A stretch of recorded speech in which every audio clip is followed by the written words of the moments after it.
কোনো শেয়ার মুভমেন্টের প্রথম ধাপ হচ্ছে অ্যাকুমুলেশন, এবং এই অ্যাকুমুলেশন থ্রুতে smart money large quantity of particular stock collect করে এবং সে হোলসেল প্রাইসে কালেক্ট করার চেষ্টা করে আর কি।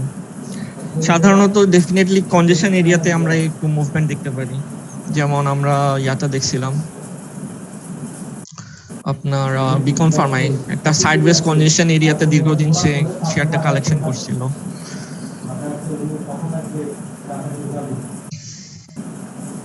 কনজেশন এরিয়াতে মোস্ট অফ দ্য টাইম এখানে সাইডওয়েজ মুভমেন্টে আপনার অন্য পার্টিসিপেন্ট, মার্কেট পার্টিসিপেন্ট বা যারা সাধারণ বিনিয়োগকারী তাদের এটা নিয়ে খুব একটা মাতামাতি থাকে না।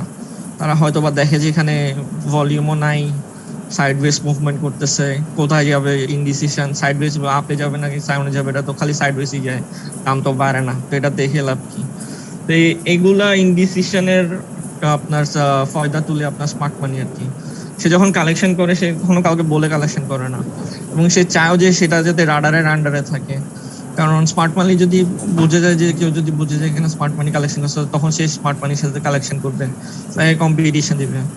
স্মার্ট মানি চায় না যে কনজেশন এরিয়ায় সে কালেক্ট করুক, সে চায় সে হয়তো বা ডিস্ট্রিবিউশন এরিয়ায় কালেক্ট করুক যখন প্রাইসটা বেড়ে যায়।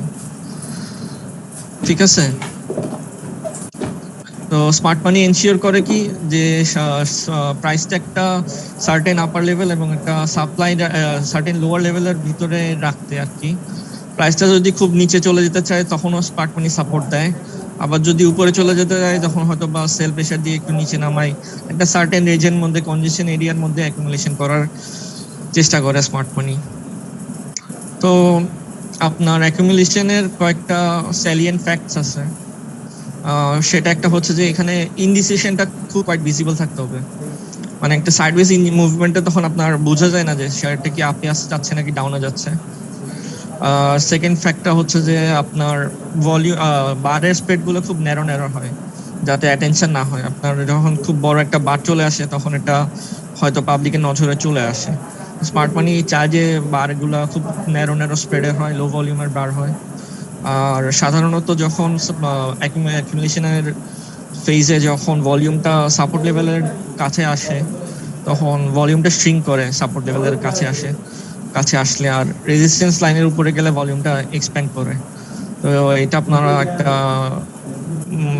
ক্যারেক্টারিস্টিক্স ধরে রাখতে পারেন অ্যাকুমুলেশনের, হচ্ছে নাকি হচ্ছে না।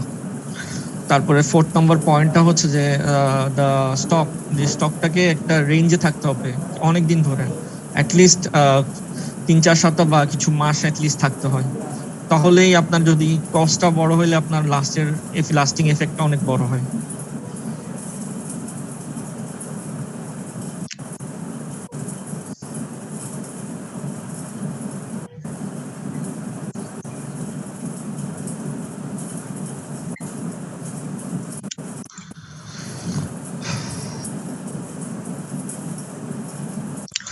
অনেক সময় হয় দেখা যায় যে আপনার কনজেশন এরিয়ার আগে আপনার একটা প্রায়ের আপ ট্রেন্ড থাকে, তখন ওটা আপনার আপ ট্রেন্ডেরটাকে হয় কি দেখা যায় যে আপনার কি বলে শেয়ারটা রিঅ্যাকুমুলেশন হচ্ছে, অথবা যদি কখনো একটা ডাউন ট্রেন্ডের এগেইনস্টে যখন এরকম একটা কনজেশন এরিয়া পান তখন এটা হয় রিডিস্ট্রিবিউশন হয়, যদি আপনি কোনো ব্যাকগ্রাউন্ডে সাইন অফ স্ট্রেংথ না পান বা সাইন অফ উইকনেস যদি দেখা দেয় তখন এটা মিন করে যে এখানে ডাউনওয়ার্ড মুভমেন্টের এগেইনস্টে একটা রিডিস্ট্রিবিউশন হচ্ছে আর কি।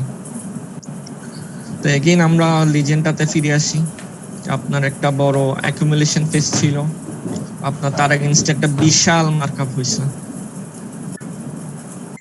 অ্যাকুমুলেশন ফেজ যখন শেষ হয়ে যায় তখন আপনার স্মার্ট মানি এটাকে সেকেন্ড ফেজে নিয়ে যায়, মার্কআপ ফেজে। তখন আপনার ডান থেকে টেনে টেনে টেনে টেনে শেয়ারটাকে অনেক দূর উপরে নিয়ে হ্যাং প্রাইস করে একটা সার্টেন রেঞ্জে নিয়ে যায়, এবং সার্টেন রেঞ্জে আপনার মার্কআপ ফেজ শেষ হওয়ার পরে মেইন ফেজটা